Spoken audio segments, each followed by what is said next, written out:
अस्सलाम वालेकुम guys, welcome to my YouTube channel online English grammar. Guys, जैसे कि मैंने प्रीवियस लेक्चर में I discuss about what is language and what is an alphabet. मैंने discuss किया था कि लैंग्वेज क्या होती है एंड अल्फाबेट क्या होता है। आज मैं इस लेक्चर के अंदर आपको बताऊंगी difference between alphabets and letters. Alphabets and letters के बीच में क्या फर्क होता है, कौन सा डिफरेंस होता है, वो हम इस लेक्चर के अंदर डिस्कस करेंगे। So let's get started this video. So guys, first of all, I will discuss about alphabet कि अल्फाबेट क्या होता है। सबसे पहले मैं इसकी डेफिनेशंस को डिस्कस करूंगी कि अल्फाबेट की डेफिनेशन क्या होती है। फिर उसके बाद में लेटर के साथ उसका जो डिफरेंशिएट होगा, जो डिफरेंस होगा, वो मैं आपको बताऊंगी। सो डेफिनेशन देखें तो alphabet is a set of letters arranged in a fixed order.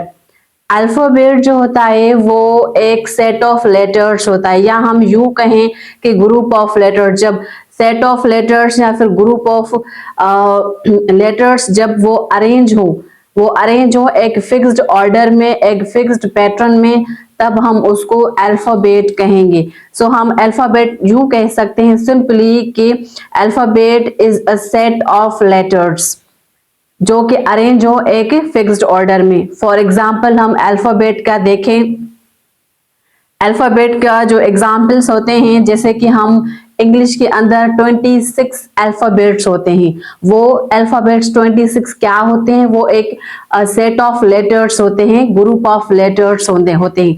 Alphabet को हम यूं भी कह सकते हैं कि it is a basic unit of any language. किसी भी यूनिट की, किसी भी लैंग्वेज की जो बेसिक्स होती है, जो यूनिट होता है, वो हमारे पास अल्फाबेट होता है।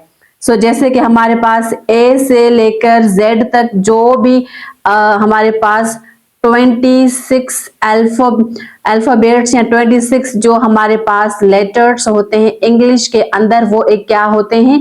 ग्रुप के फॉर्म में होते हैं, एक सेट के फॉर्म में होते हैं, बट वो अरेंज हैं फिक्स्ड ऑर्डर में कि पहले ए, देन बी, देन सी, देन डी, ऐसे चलता चलता जेड तक एक फिक्स्ड ऑर्डर में आता है। तो हम इसे अल्फाबेट कहेंगे। अब हम डिस्कस करते हैं लेटर्स को। लेटर्स की भी सबसे पहले हम डेफिनेशन देखते हैं कि लेटर क्या होता है। A letter is a symbol. Letter क्या होता है? निशानी होती है। That represents a sound. एक आवाज, एक साउंड को रिप्रेजेंट करता है in its written form. Guys, जिसका मतलब होता है कि वो एक सिंबल जो एक साउंड के तौर पर रिप्रेजेंट किया गया हो। किसके फॉर्म में? जब हम लिखते हैं रिटन के फॉर्म में, वो सिंबल जो होता है वो एक साउंड प्रोड्यूस करता है।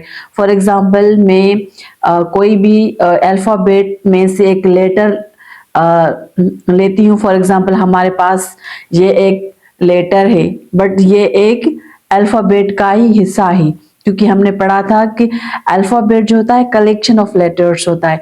सो के जो है यहाँ पर वो एक मैंने लेटर लिया है, मैं अब इसको प्रोनाउंस करूंगी तो ये साउंड देगा। किसका साउंड देगा?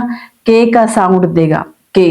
एंड ये एल, एम, ओ, एच, ऐसे जो जो भी अल्फाबेट्स में जो लेटर्स होंगे, वो जब साउंड, ये एक सिंबल है फॉर एग्जांपल, वो एक के का साउंड बता रहा है या फिर साउंड प्रोड्यूस कर रहा है, तो ये हमारे पास क्या होंगे? लेटर्स कहलाएंगे। सो सिंपली हम ये भी कह सकते हैं कि अल्फाबेट ग्रुप ऑफ लेटर्स होते हैं, और जो लेटर्स होते हैं वो एक सिंबल की फॉर्म में जब साउंड की तौर पर रिप्रेजेंट किया गया हो रिटन फॉर्म में, तब हम उसे लेटर कहेंगे। I hope guys you have understood the difference between alphabet and the letter, and if you like this video, so please subscribe my YouTube channel so you will be able to know more updates about this kind of content जो मैं आगे बनाती रहूंगी। इस किस्म के जो है वीडियोस। तब तक के लिए अल्लाह हाफिज।